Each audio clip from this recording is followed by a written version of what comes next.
Good evening, everyone. Welcome to the October 16th meeting of the Economic Matters Committee. Here present, we have myself and Alderman Savage. We are going to make one edit to the agenda today. We are going to remove AP 5224. Do I have a motion to approve the agenda as amended? So moved. I shall second. All in favor? Aye. Aye. All right. So today up first, we have 06-24, city prohibition on new drive-throughs. I understand we have a few. Yes, sir. Mr. Chair, do you want to do the minutes? Oh, yes, I apologize. Q, I have a motion to approve the amendment, the minutes from our September 18th meeting of Economic Matters. So moved. I shall second. All in favor? Aye. All right, so up first is 0624. We have a few people here to testify today. Mr. Jackson, do we have a formal sign-up sheet, or may I have it, please? Thank you. Alrighty, so folks, here is how we do testimony in Economic Matters. I will invite you to come to the podium. You will have 3 minutes. When the buzzer rings, that's it. I don't give that extra minute like during public hearings in council chambers like our mayor. I do hardcore committee rules like in the General Assembly. So up first, we have Mr. Robert Enton. Now, if you'll please come forward, read your name and address for the record. Ms. Jackson, do we have our timer ready? Yes. All righty. If you can please turn on your mic, sir. Make sure the light is flashing green. I got it now. Thank you, sir. Okay, thank you very much. Members of the committee, my name is Robert Enton. I appeared before you at the council meeting when the bill was heard in front of the full council. I am general counsel to the Maryland Bankers Association, which is the trade association for all the banks in the state of Maryland. And the concern is that for the banking industry to have a blanket prohibition on drive-throughs for branches for the city of Annapolis going forward basically means you are never going to have a new bank branch in the city of Annapolis. It's that simple. You show me, once you get outside the downtown area, where there's a bank branch that doesn't have a drive-through. So from a business point of view, the challenge that we face and the criticism that we face is for closing branches and for not having branches, particularly in neighborhoods and low and moderate income communities and communities that are minority communities, that there aren't bank branches there. Given a choice between opening a branch within the city limits and opening a branch outside the city limits, they're going to be outside. How far? Who knows? From our point of view, you don't have to take my word for it. If you look at what your own Office of the Ombudsman said, it says this legislation may disproportionately impact some of our residents, including groups of underserved and underrepresented residents. If you look at your planning department's statements, they say that the current standards require an applicant to prepare a traffic impact study. Standards require applicants to not negatively impact pedestrian circulation. Major site design, which requires community input, approval as a part of the permitting process. Your own staff, your own planning commission staff recommended strongly against the passage of this legislation. Strongly. You know, and I've been coming to Annapolis as a lawyer representing the Maryland Bankers Association for 40 years. And when you go out West Street, I can see why you wouldn't want to have drive-throughs out, say, you know, out to the Anne Arundel County Library, say. But beyond that, it's a strictly commercial area. That's what it is. And that's where the branches are located today. I would urge in the strongest possible terms to exclude the banking industry from the bill. I don't understand what the harm is to the legislation that you want and with the goals that you're trying to achieve by saying it doesn't apply to the banking industry. Thank you. Happy to answer any questions. If any committee members have questions for you, Mr. Enton? I think, just a technical correction, the Planning Commission recommended favorably. I understand the commission recommended. Let I me know that. speak. Let me speak. But the planning staff had a mixed recommendation. So I have a question for you, though. If there's a new bank that wants to come in downtown, would it have a drive-through? I'm sorry? If a new bank wanted to come into downtown Annapolis, would it have a drive-through? Yeah, so the banks that are on West Street and West Street Extended, once you get outside of beyond the Westin and the circle there, the bank branches that are there, the credit union branches that are there, all have drive-throughs. What about downtown proper?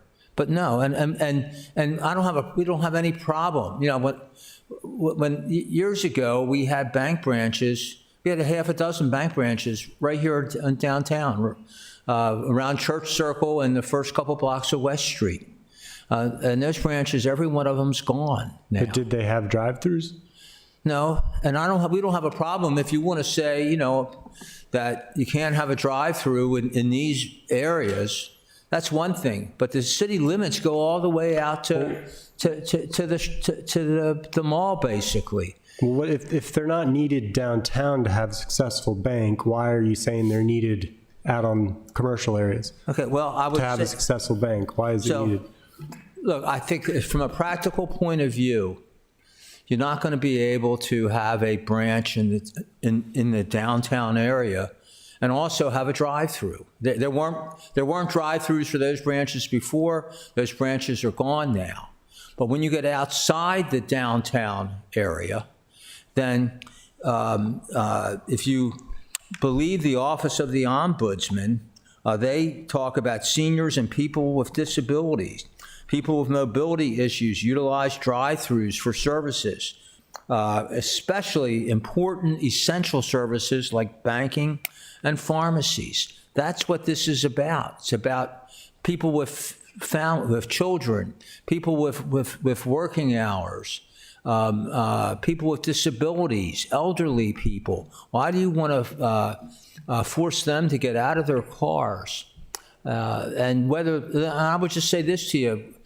Well, I understand that from this issue about it somehow it damages the sidewalks.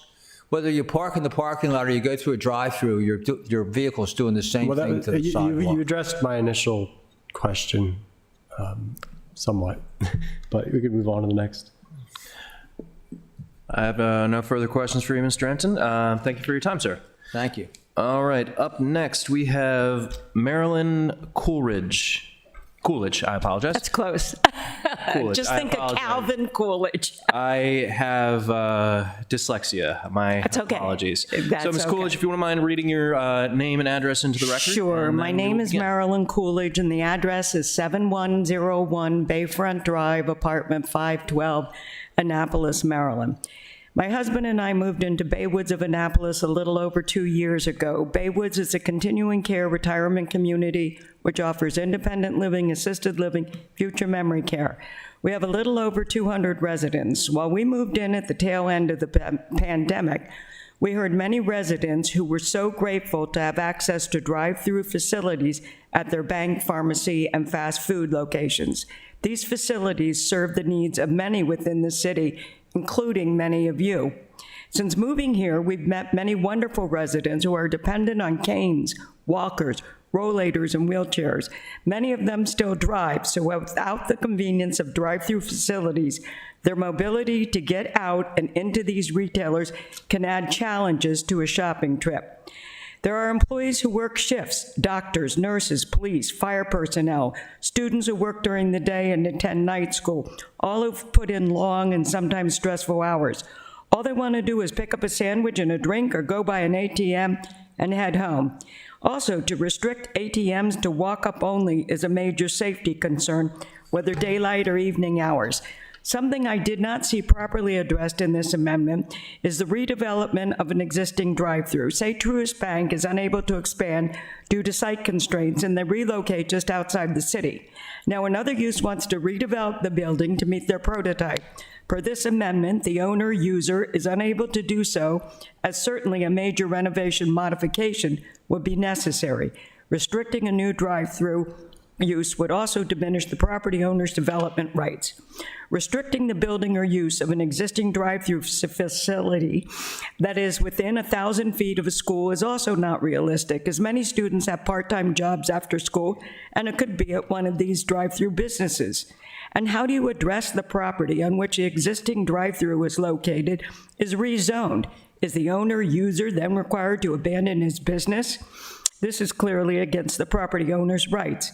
Lastly, the existing regulation process within the city to obtain approval and permit for a new drive-through has the tenant going through many hurdles, traffic impact analysis, with requirements to mitigate any impact, site design review process to ensure ingress and egress does not impede pedestrian access and circulation, planning department review, public works and state highway administration, not to mention citizens' input, which can be very effective.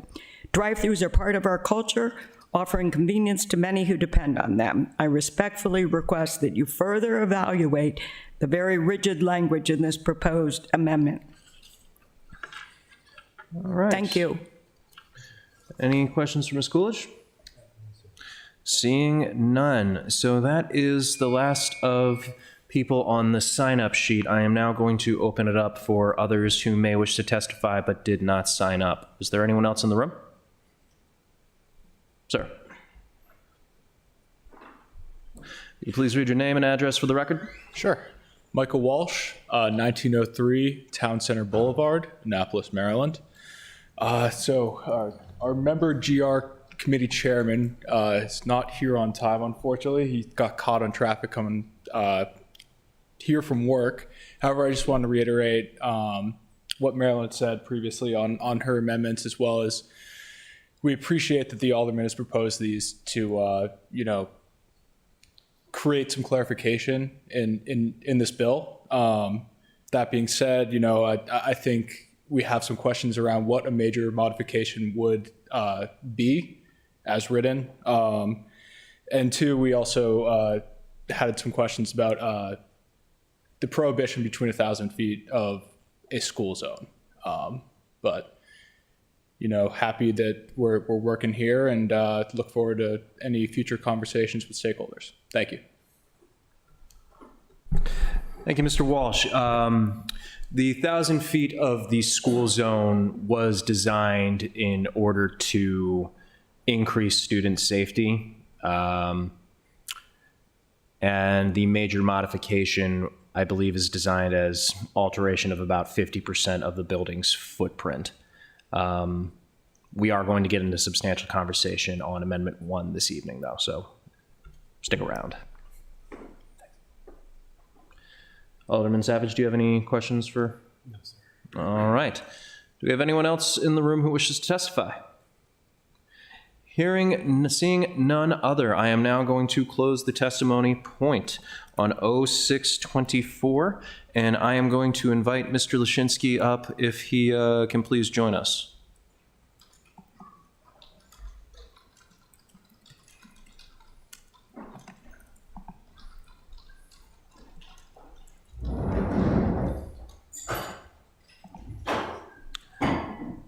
Thank you for joining us, sir. Welcome back. Thank you. Good evening. So Amendment 1 was designed to try and sort out some clarification because we were trying to design it to at least clarify that if the business is changed on a building with an existing drive-through, that they could continue to use it if the business changed hands. At our previous meeting, you had said that it would not be allowed. I had wanted to make sure that it would be, but we did want to make sure that we eased that process towards what we wanted to design with that increase in walkability, that guidelines towards mixed use. However, later you had sent an email saying that you believed you were mistaken. Is that correct? That is correct. Yeah, I mean, to be clear, I was not certain at the last meeting, and I did need some time to look into it and talk to colleagues, so, which I did. I looked at the code and hopefully clarified the issue in that email. So now that you're here, is Amendment 1 even needed? I don't believe so. Okay, cool. I do think it's prudent to consult with the law office on this. I think, the question of I know there was some other emails going around about whether it follows the property owner or the business. I think those have been clarified, but I just want to make sure planning and zoning should not be the final word on this. I think the law office should definitely make sure that they weigh in if they haven't already. But I believe Alderman Savage has some questions for you. Well, so just to clarify, so your understanding, which sounds like we need to get clarified from the law office, is that the drive-through use would carry potentially with the property. So if a bank property changes to another bank or potentially something else that's not a bank, they could still utilize that drive-through. right. Okay, that's good news. I think that is, we're both agreeing with that intention. Yeah. But I don't want to overcomplicate things, but I do, since putting this together, the intention with the 1,000 feet of a school, like the Alderman started to state, is that it doesn't apply too often, just probably a couple schools in the city, not too many, where this is the case. But with kids walking around, we want to get more kids to walk and bike to school. I think there would be value in those instances in making sure the drive-throughs phased out in some fashion. This legislation currently does not address that. Are there other mechanisms that we could use through the planning process where that could be addressed? Well, the way the code is written, a property that's vacant, it's sort of idle for more than a year, it would lose its use at that point. But beyond that, that would require an amendment if you were trying to phase out that, beyond the current code. Yeah, well, we might just make that, put that on the list in the future. Yeah. So Amendment 1 as written then, we attempted to do it as a clarification to smooth things over, but it appears to have just overcomplicated. Go legislation. And if Director Lyles, Attorney Lyles, if you could please come forward just in case we have any questions for you as well. But it appears from our planning and zoning's perspective, and we'd like your opinion as well, if the property changes hands and there is a currently existing drive-through, it appears that Amendment 1 is not needed, that the use of the drive-through is still an allowable use. Is that the opinion of the law office? Well, Mike Lyles, City Attorney, without going into a whole opinion, because I haven't reviewed the amendment with that question in mind, I would say that to the extent that the experts, planning staff, and the council, who are the arbiters of what the code says and means, if the arbiters say it means a thing, then we could support that legally, that interpretation, and we don't think that that interpretation disturbs any constitutional viability of the code or applicability of the code. Okay. Alderman Savage? Thank you, Mr. Lyles, and thank you, Mr. Chair. I'm wondering if, to your point, is there something else we could do, perhaps add a whereas clause just to establish the intent that we do want it to carry with the properties, so that planning and zoning in the future can understand that's what we intended? Well, normally what happens with language that you're intending, we would change the language so that the use carries with the property and not with the applicant. And that's just a small, insignificant addition in language.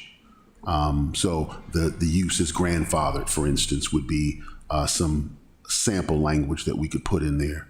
No need to do a whereas. We could just say the use is grandfathered and it's not dependent on the applicant, carries with the land or runs with the land.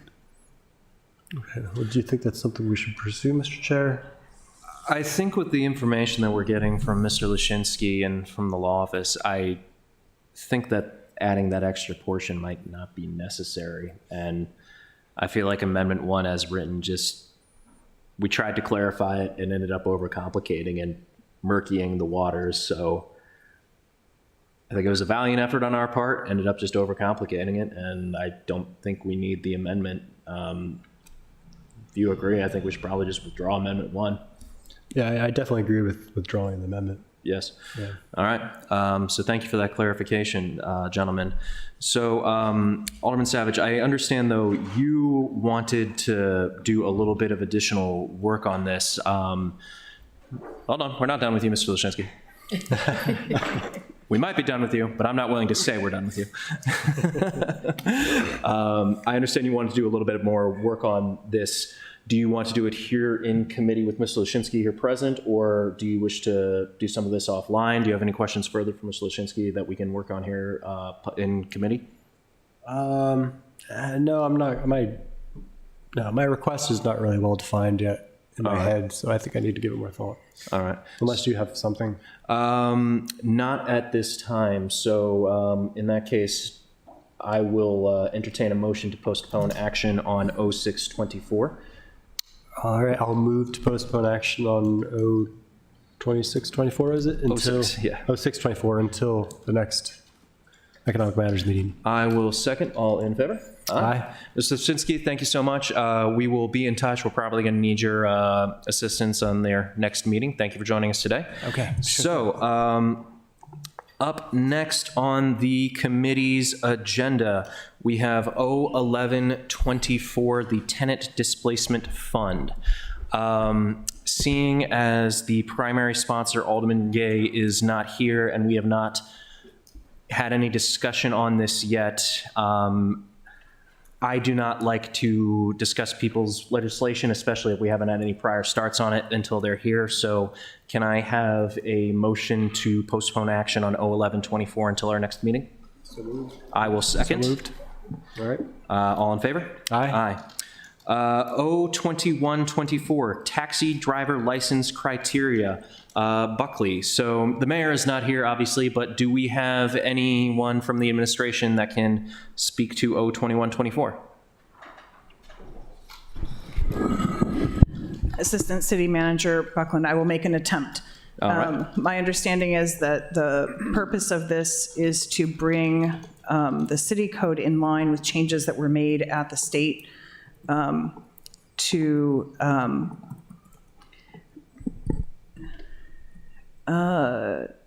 it's certainly with respect to the licensing. I believe the other changes are also driven by changes at the state. So let me make sure I have the staff report in front of me. Yeah. Purpose of this legislation is to update the criteria for a city taxi cab. Right. The Department of Transportation is not anticipating any particular impacts from this legislation. They considered it to be clarifying, not really a change in terms of their interactions with these. And this is coming down from the state, so we kind of have no choice in it, right? Great. Alderman Savage, do you have any questions for Ms. Buckland? No, sir. Hearing no further questions, do I have a motion for a favorable recommendation? So moved. I shall second. All in favor? Aye. Aye. Hooray for state forcing us. All right, up next on the agenda, ID 2024, Economic Development Update. Mr. Rice, welcome, sir.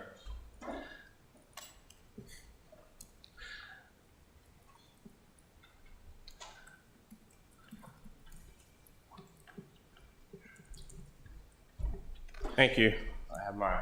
Thank you for joining us, Mr. Rice. So I do apologize, Alderman Gay is not here because he was hoping to get an update on our investments and studies updates on the budget for our minority small business investments. If you could give us, after our general report, a quick briefing on that, and then maybe we can schedule a longer meeting on that either in the future or offline with Alderman Gay and ourselves, or maybe a special virtual meeting. We would love that. Sure, I'll be brief. We have some folks here who can provide some additional insight into the disparity study issue. Of course, Mr. Gracia, Ms. Buckland, and the city attorney, Mr. Lyles. And of course, our finance director as well. So I'll be brief. The citywide commercial vacancy rate for September was 5.3%. Our economic development team provided assistance to 13 businesses during the month of September. We had one ribbon cutting for Timber Pizza on September 3rd. It's a new pizzeria on West Street.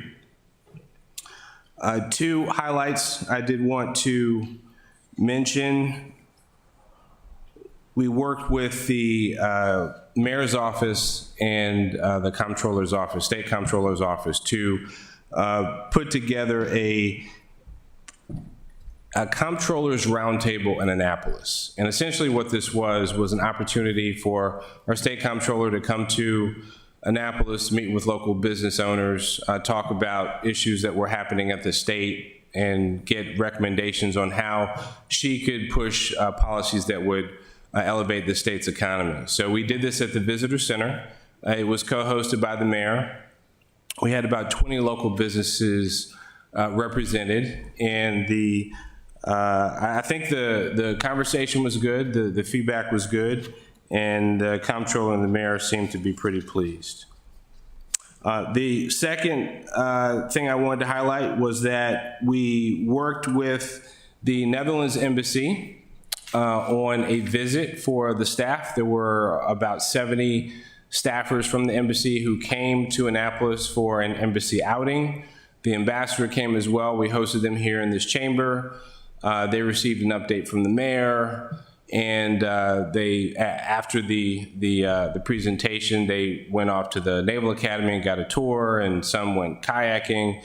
And we're hopeful that they will be back and spread the word about how great a city we are and all the things that we have that are cool to do. All this is in your written report that you have before you, but that's essentially what I have. I won't go through some of the other things, but I'm, of course, available for any questions. Have you eaten at Timber Pizza yet?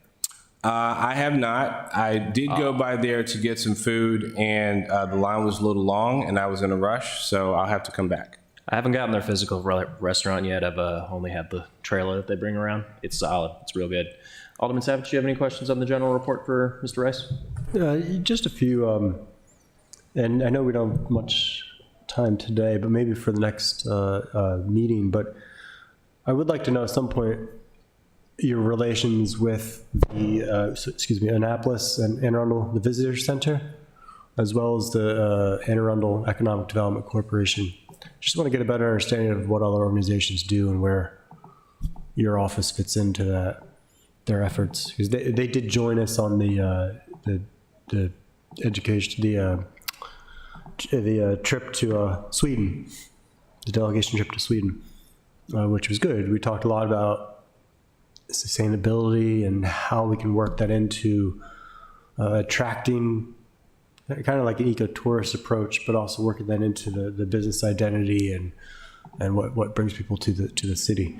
So in any case, at some point, I would like to just chat with you more about that. Sure, and just high level, Hope Stewart and I serve on the Visit Annapolis and Anne Arundel County Board Okay. as appointees of the mayor. I also serve on the Finance Committee. I have served on the Executive Committee in the past, and Hope is on, I think, the Nominations Committee or Policy Committee. But, and then with Anne Arundel Economic Development Corporation, we're very involved with them. I'm actually serving on their Strategic Planning Committee as I speak. Okay. And since you hopefully have some connections now with the Netherlands, we learned about when we were over there something called bikeonomics, and how cycling-centric infrastructure will help build businesses because you get more traffic, more pedestrians, more visitors to the businesses, which is good for the economy. Just wondering, that's something that may come up here in the future, as far as, I'm even thinking for special events like Midnight Madness, looking towards adjusting the street, maybe even shutting down Main Street to increase economic activity. And I think it'd be helpful if you have any information on the benefits to businesses as far as increasing the pedestrian, making it more friendly to pedestrians. Presumably that would help their businesses and make more of a draw to the businesses down there. And I think if we have that pitch coming from, if you have information from your office, it might be good timing next month to get that out there if some of us decide to make that case. So, yeah, I don't have any information on bikeonomics specifically, but we obviously have some solid Netherlands contacts. I'll be sure to follow up. I think a good example is looking at the Charlottesville Mall, where they closed off, actually permanent now, giant portions of their downtown.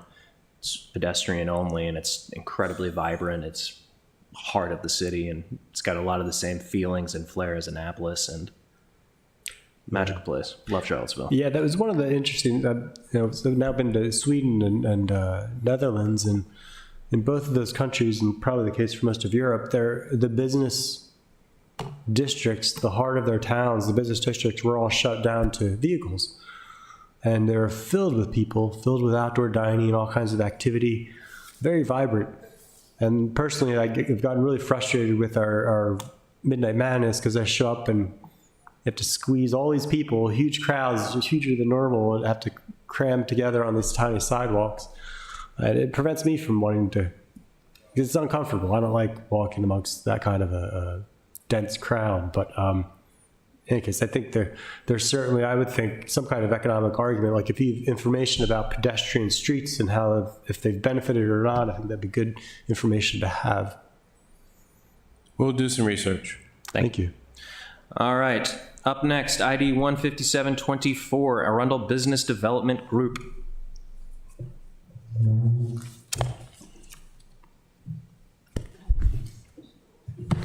So basically, I guess I'm just trying to find out, why is the study on...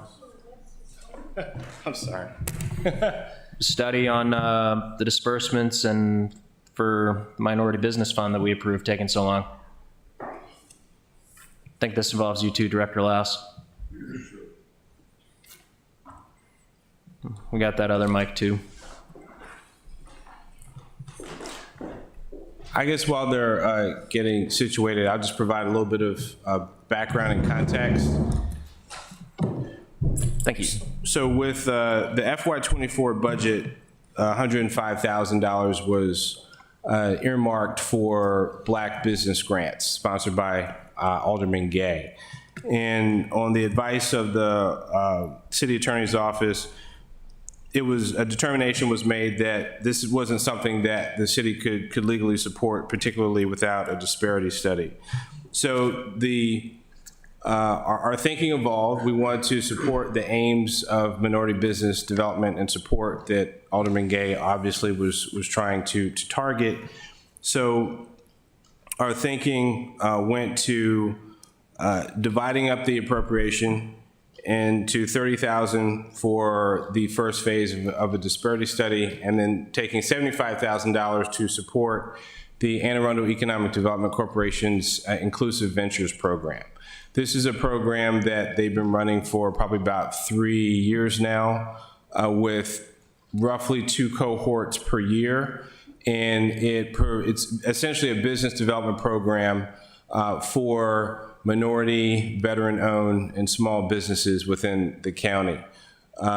It's a very successful program. It's actually being replicated across the state and as I understand it, other parts of the country. And the good thing about the program is you get the education on the front end, but when you graduate and at the graduation ceremony, you actually get a check. And so it's a substantial check that you can use to support or invest in your business. It's about $5,000.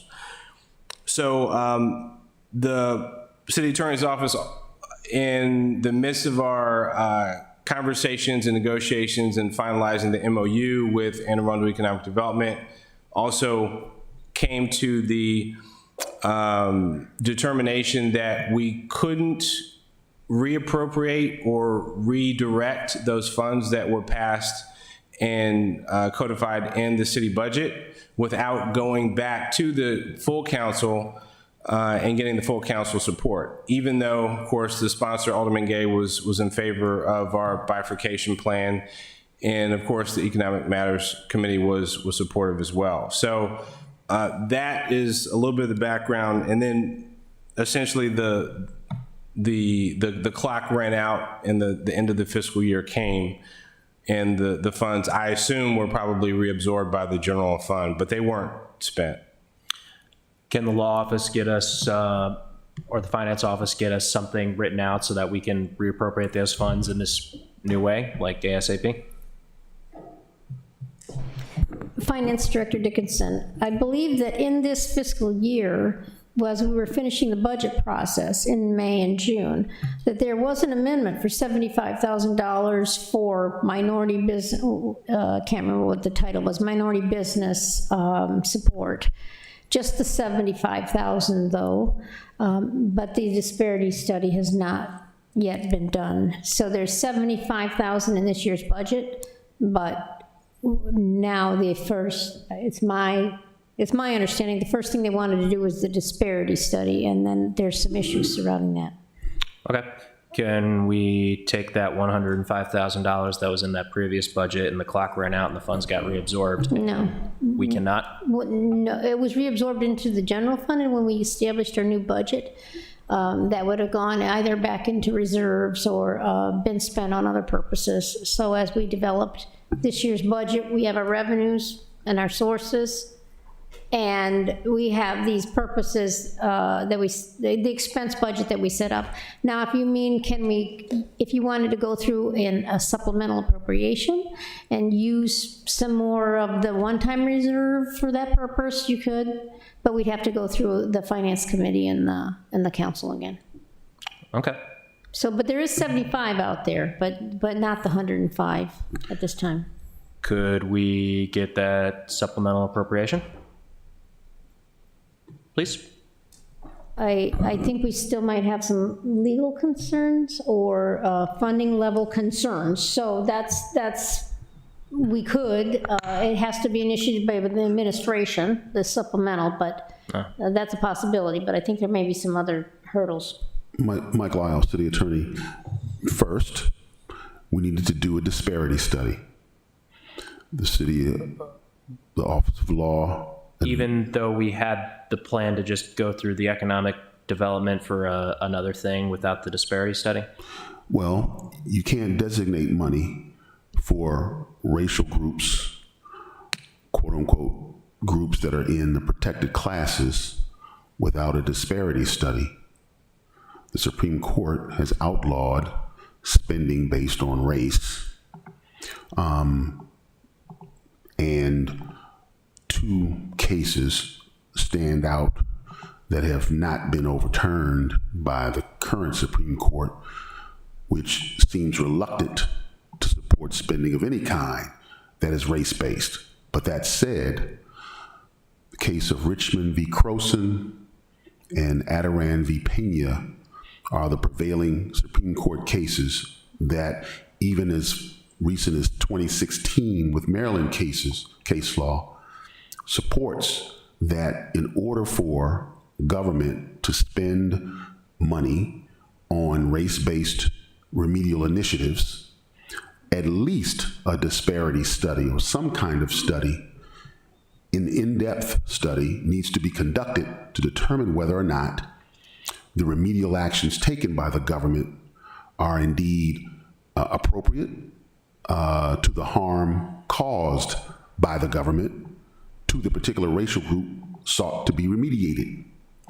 Here, we have cautioned and advised the city to do the disparity study first before spending any of its funds in this way. And the disparity study, according to the procurement officer, the RFP for the disparity study has been put out on the street as of today. And I think a proposal is expected back sometime in early December, or proposals to do the disparity study. The disparity study, according to the RFP that I read, should take about 30 to 45 days to complete, maybe more, depends on the proposals and what comes back, the level of intricacy with the proposals. The intent was for the $30,000 or so to be spent to do the study. The $30,000 being just an estimate of what it might cost to get a disparity study done. We don't know how much it's going to eventually cost, but we hope that the administration will come back to the city council and ask for the money to cover the full cost of a proper and appropriate disparity study. We think that the disparity study, once completed, will identify for you the racial groups or minority groups that you seek to help. It will identify that there has been some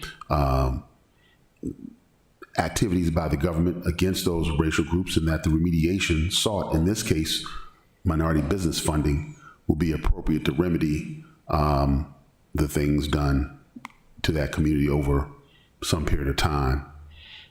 That's the only way that any kind of funding like that would defeat any legal challenge. And right now, there are a lot of legal challenges to money being spent by governments on racial minorities or remediating problems based on race. Okay. Alderman Savage, any questions? Gentlemen, thank you for joining us.